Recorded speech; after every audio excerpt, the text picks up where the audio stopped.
చాలాసార్లు మనం చూస్తుంటాం. పెద్ద పెద్ద గొడవలు, యుద్ధాలు ఏవో గొప్ప గొప్ప సిద్ధాంతాల వల్లే జరుగుతాయనుకుంటాం. కాని కొన్నిసార్లు అసలు గొడవంతా ఇక్కడి వారెవరు అనే ఒకే ఒక చిన్న ప్రశ్న చుట్టూనే తిరుగుతుంది. ఈరోజు మనం సరిగ్గా అలాంటి ఒక కథ గురించే మాట్లాడుకుందాం. అయితే ఈ కథ మొత్తం నడిచేది ముల్కీ అనే ఈ ఒక్క పదం చుట్టూనే. ఇంతకీ ఏంటి ఈ ముల్కీ? ఇదొక ఉర్దూ పదం. దీనికి సింపుల్గా చెప్పాలంటే అర్థం స్థానికులు అని. అంటే ఆ కాలంలో హైదరాబాద్ రాజ్యంలో పుట్టి పెరిగిన వాళ్లందర్నీ ముల్కీలు అనేవాళ్లు. వింటే ఆశ్చర్యంగా ఉంది కదూ! ఒక్క పదమే శతాబ్దాలపాటు స్థానికులకి, బయటనుంచి వచ్చిన వాళ్లకి మధ్య ఇంత పెద్ద గొడవకు ఎలా కారణమైంది?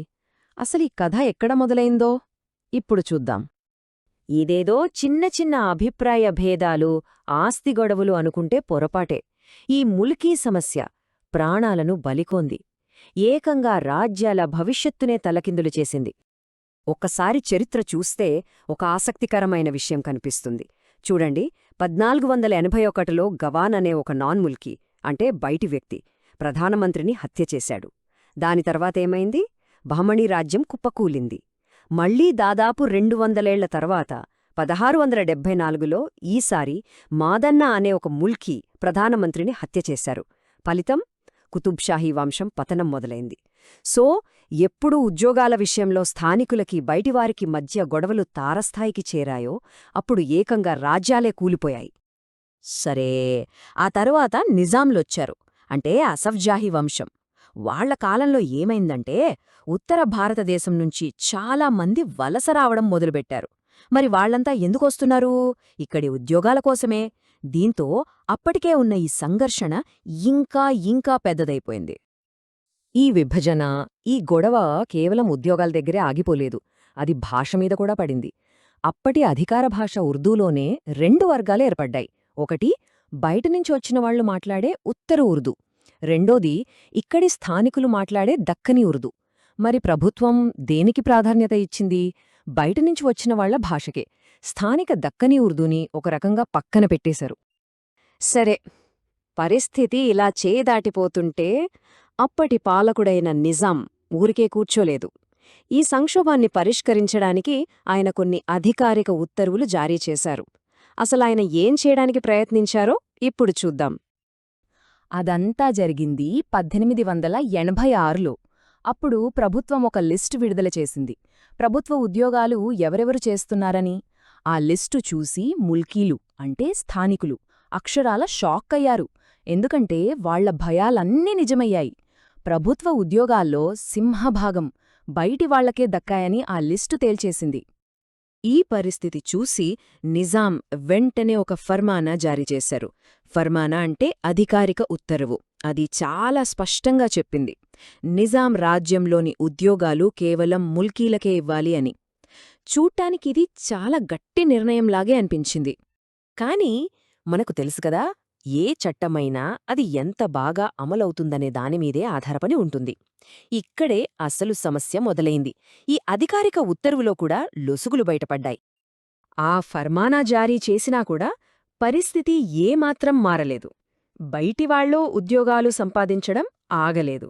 దీంతో దాదాపు 50 ఏళ్ల తర్వాత 1933లో నిజాం ఈసారి ఇంకాస్త కఠినమైన, ఇంకాస్త వివరంగా ఉన్న మరో ఉత్తర్వును జారీ చేయాల్సొచ్చింది. ఈసారి అసలు ముల్కీ అంటే ఎవరు అనేదానికి ఒక పక్కా నిర్వచనం ఇవ్వడానికి ప్రయత్నించారు. 3 కండిషన్లు పెట్టారు. 1, హైదరాబాద్ రాజ్యంలోనే పుట్టుండాలి. 2, ఇక్కడి స్థానికులనే పెళ్లి చేసుకుని ఉండాలి. లేదా 3, కనీసం 15 ఏళ్లు ఇక్కడే స్థిరంగా నివసించుండాలి. ఈ మూడింట్లో ఏదో ఒకటి ఉంటేనే వాళ్ల ముల్కీ కింద లెక్క. చూడ్డానికి చట్టం చాలా పక్కాగా ఉంది కదా. కానీ రెండోసారి కూడా అదే కథ రిపీట్ అయింది. ఈసారి అవినీతి రూపంలో. నకిలీ ముల్కీ సర్టిఫికెట్లు పుట్టగొడుగుల్లా పుట్టుకొచ్చాయి. సో ఇంత కఠినంగా చట్టం తెచ్చినా చివరికి అది కూడా నీరుగారిపోయింది.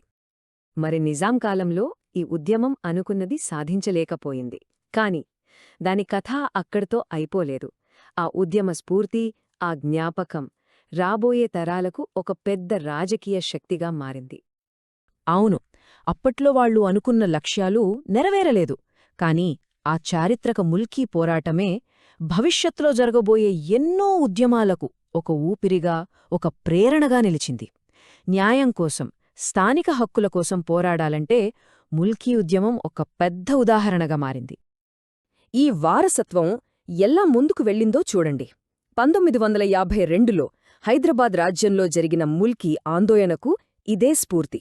ఆ తరువాత ఆంధ్రప్రదేశ్ ఏర్పడినప్పుడు తమకు రక్షణ కావాలనడిగిన డిమాండ్ల వెనుక కూడా ఇదే భావన ఉంది. చివరికి ప్రత్యేక తెలంగాణ ఉద్యమం రావడానికి చారిత్రక కారణంగా నిలిచింది కూడా ఈ ముల్కీ పోరాటమే. సో ఫైనల్ పాయింట్ ఏంటంటే, శతాబ్దాలుగా ఉన్న స్థానిక ప్రజల ఆకాంక్షలను, వాళ్ల హక్కులను గౌరవించడంలో పాలకులు విఫలమయ్యారు. ఆ వైఫల్యమే చివరికి తెలంగాణ అనే ఒక కొత్త రాష్ట్రం ఏర్పడ్డానికి దారితీసింది. ఒకనాటి ఆవేదనే ఈనాటి రాష్ట్రానికి పునాది అయింది. మొత్తం ఈ కథ విన్న తర్వాత మన మదిలో ఒక ప్రశ్న మిగిలిపోతోంది. ఈరోజు మనం ప్రపంచ పటంలో చూస్తున్న సరిహద్దుల్లో ఇలా నిన్న పరిష్కారం కాకుండా మిగిలిపోయిన సంఘర్షణల వల్ల గీసినవి ఇంకెన్నున్నాయో కదా. ఇది ఖచ్చితంగా ఆలోచించాల్సిన విషయమే.